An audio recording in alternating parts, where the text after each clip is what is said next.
Hello, my friends. I'm Lindsay Mann from Cloud9Stampers.com, and today I'm sharing with you a card that wiggles. Isn't that fun? It's going to be so much fun to show you how to make this. Okay, let's get started. If you're watching this video as part of the February I Like to Move It class, you will have received a card kit in the mail that looks like this. We're going to start by folding our card base in half, and you can set that aside. And we also have this strip here. So if you have the triple banner punch, you can use that. And if you don't, you can just use your snips to cut into the center of it, match up the corner with the cut that you made so that you can make a nice flagged edge. So we're going to bring back in our card base and we're going to add that to there and just go ahead and use our Stampin' Seal to be able to add that to the card front. Next, we're going to bring in the bits and pieces, and we're going to go ahead and just dump all of that out.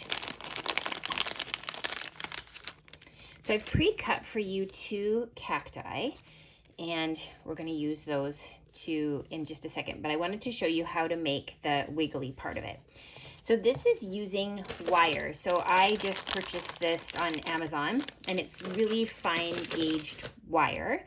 And what I want you to do is grab a pencil, and you're going to start at one end, and you're going to wrap it around 1, 2, 3, 4, 5, 6. So 6 times is usually enough. And don't cut anything off just yet.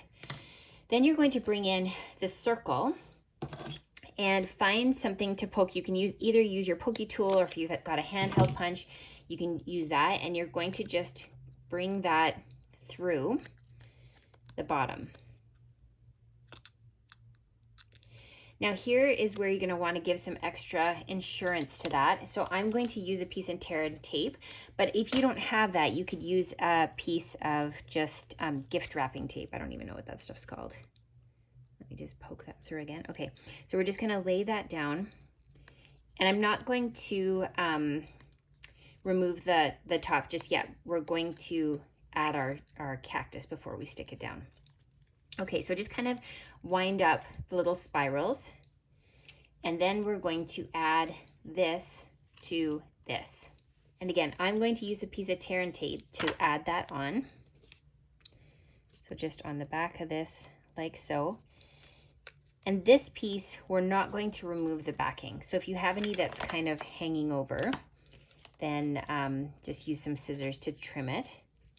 But we're just actually going to leave that backing on because we don't want it to stick to anything. We want it to be able to move freely.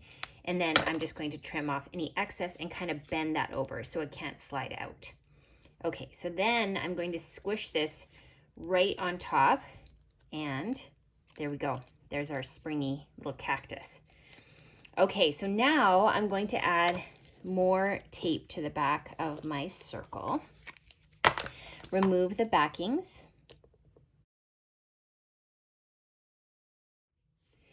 And now this is going to stick onto our card front. So we're just going to layer this on like so. So fun. Okay, and then this one, we're going to use some dimensionals, and we're going to add that onto our card front as well. And this is just going to slide behind our little wiggly one. And then the oval punch is for the greetings. So this coordinates with the Flowering Cactus Medley, which includes the stamp set as well as the dies, which is how we cut out the cactus here and here. So any of the greetings in that Flowering Cactus set will work. They're all very lovely. So we're going to use Calypso Coral to coordinate with our ink. You might have a Highland Heather version, just depending on the cactus that you received in your kit. And then we're going to use our adhesive to add that to our project front. So this is just going to stick on and kind of tuck just behind our little wiggly cactus. And then you've got this great felt flower. So use a liquid glue for that. I find that the felt and mini glue dots just don't work well together. So you need something that's actually going to have a little bit more holding power. So Shimmery Crystal Effects or our liquid multi-purpose glue will work for that. And then you also have a piece of linen thread. So we're going to do our little trick here where if you manipulate the thread and just kind of rub it between your fingers, it's going to split. And then you can pull it apart so that you have two separate threads. And then what happens is you can use that to tie a bow. If you have a bow tire, you can do it that way, or you can freehand it. You should have lots of ribbon to be able to do that. Give it a tie. And then we'll use our scissors to trim the ribbon to the length that we want it, and then bring in a glue dot, and that's going to hold that onto our project. And we're just gonna stick that right at the bottom of our little saguaro cactus. I think that's the kind of cactus it is. And there you have our cute little wiggly cactus card. Have fun crafting.